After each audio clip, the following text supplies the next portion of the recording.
All right, hello. We are going to continue to study classes and objects, and I'll just try to understand the difference between them a little bit. And then in this video, we're going to really start to focus on like creating a class and making instances of that class called objects. Okay, and I think these two things kind of go together. Like as we do some more examples, hopefully it'll become more clear, like what is a class and what is an object. Again, what I sort of think of is like the class is the blueprint and like what data and methods you want to have, and then objects are like uh, variables that have the specific data, right? So one of the ways I think of an object or think of this, I guess, is like we have variable types like int x equals 12 and string str equals bumpkin or whatever, right? So those are variables, but then we can make our own type of variable, right? Our own custom variable, and that's what you define in the class is like what the variable is going to look like, what methods it has, all right? And then you can create an object of it. So in this video, we're going to make a student class, and then we're going to do like student Billy equals new student, right? So that we're going to be able to create actual physical students, right? And then we're going to like pass in information about the students, like their name, their age, their GPA, something like that, right? So we are going to be able to actually create then that's called like an object. So, and once we have the blueprint, right, um, then we can actually create instances of it. Okay, so what I want you to do to start on this actually is, so here's another picture of it actually. We're going to make a class and you make just one class, okay, and it's sort of the blueprint of what's going to be in the student, like what data it's going to have, what methods, okay, and we'll do some constructors that allow us to create student objects. Okay, and then once you have the class, you can use that to make as many objects as you want, right? So the objects would be all these little students over here. And again, there could be whatever, this one, there'd be 7 objects, but you could have really as many as you want, right? So these are the specific objects that are created once we have the blueprint. So your job is to pause the video and let's start with what data, like what kind of data might you have in a student class?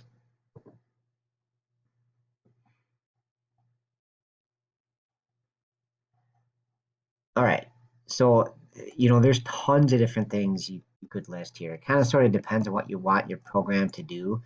But I'm just going to pick some, in class, I usually take ideas from the students, but we could have like a string, obviously, that's their name. You could split it to first name, last name, but just to make it simple, I'm just going to do just name. And then we could have like a double that represents their GPA.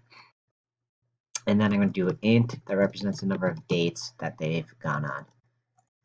Okay, and so remember that in the actual class itself, you don't put any specific numbers here. You just declare the variables, and then you give them values when you create them. Okay, and usually they're going to be created in a different file. Like I usually make like a runner file that creates the instances, right? And so the blueprint doesn't have any specific data. Okay, so let's actually start to get that set up. So I usually, when I'm creating a class, I usually do the data first, and then I start to do the constructors. And the only other thing I would change here is generally these are private data. Okay, so if we want to go into Eclipse here, and then if you want to just make a new class, and we're going to call it student. Okay, and remember, it's not going to have a main here. This is just the blueprint for what a student's going to have. So if you want to type out your instance variables here, which we sketched out on that other screen. Right, and so it's basically exactly what we had on that screen, except with the word private. So I'm going to do private string name, private double GPA, and then private int num dates. Okay, so what I normally do next is make the constructor. Okay, and again, what a constructor is it just sets the instance variable data. Okay, so see if you can make the constructor next. You could look back at the triangle example, try try to just think of how it would work. It's sort of like a specialized method that's just going to set these three pieces of data. Okay, so pause the video and see if you can give this a shot. Okay, so constructor goes public, and then you have to do the name of this class. It has to match exactly when you do a constructor. So I just do public and student. Okay, and then it's like a method where I can take in stuff, right? And the return type for this method, by the way, is always a student object. So they don't ever put a return type here. So just do public, student, and then parenthesis. And then I'm just going to pass in one variable for each of these. So I'm going to do like string name in, double GPA in, and then int. Actually, I'm not going to pass in num dates, and I'll talk about that here in a second. But maybe I'm just going to pass in their name and their GPA. Okay, so what I'm going to do is then I'm going to set name variable, this name variable up here, to be equal to whatever name comes into the method. In this case, I probably should call it a constructor, even though it's just a specialized method. And then I'm going to set the GPA to be whatever GPA comes in. Right, and then the reason I'm not going to pass in num dates is I'm going to say if I make a new student, I'm just going to start them off at 0 dates. Right, that's going to be sort of a default, and it all depends on how you want to set it up. Certainly you could pass it in so that num dates isn't always 0 at the start. If you want to say that they want to construct a student that already has 9 dates or something, you could pass it in, but sometimes you just set it to 0. Okay, so I'm going to add that back to our picture on the previous. Okay, so we've got our constructor there. But you can, this wasn't covered in the previous video because I didn't want to overwhelm you with too much stuff at once, but you can make more than one constructor. Okay, so we could make another one here actually that takes in num dates.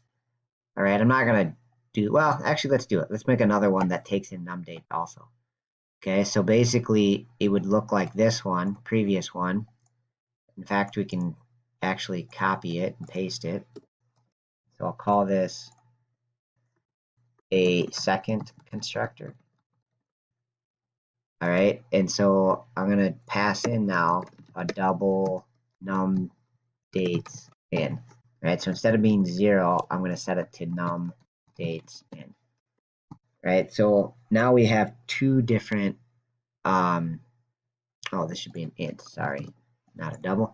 So now we have two different ways to construct a student.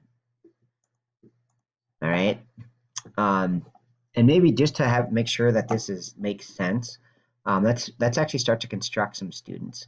Okay, and so again, this just tells us how to do it. This is the blueprint, but then to actually make them, let's make a runner class.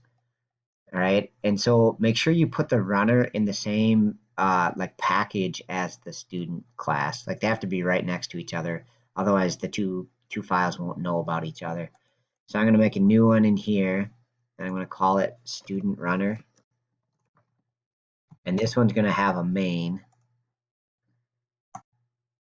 Okay, and then in that main, we're just going to create the student objects. Okay, so basically you're going to do student, and we can give them names like Mac, right? And then see if you can do it, right? See if you can call either one of these constructors. Just pick one and see if you can actually construct a new student.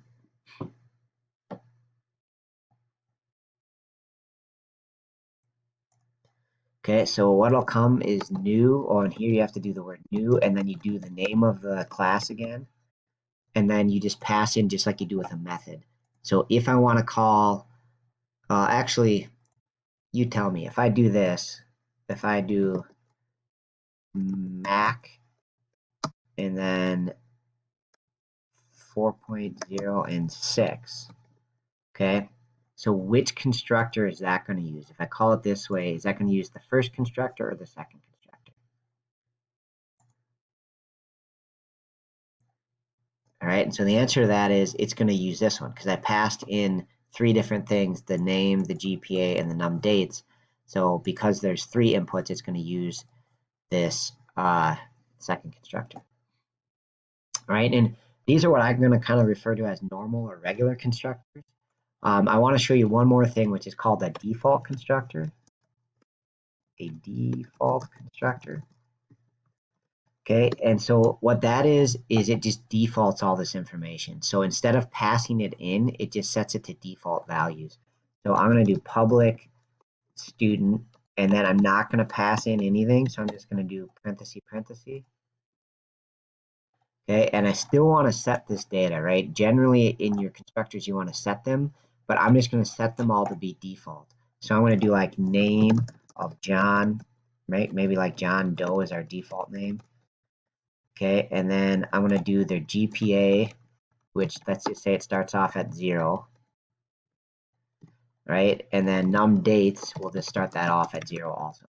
Okay, so basically it sets all the data to default values, right? And so then you can still construct a student that way. So this is using a regular constructor. Okay, and then so I'm in student runner here. So using the default constructor. Okay, and so then I would do like student. I guess we'll do it John because their name's going to be John Doe. Right, and so that is how you use it. You don't pass in anything, and then it just constructs them as a default. Okay, I think I'm going to make a second video just so I don't run out of time here. But I'll add all the constructors to this picture quick. Right, so you've got 3 constructors. You can literally have as many as you want, I think. And then next we're going to do some methods, which is like, how do you want to interact with this data? What do you want to be able to do with your student, right? And so we'll start to talk about some of those methods in the next part of this lesson.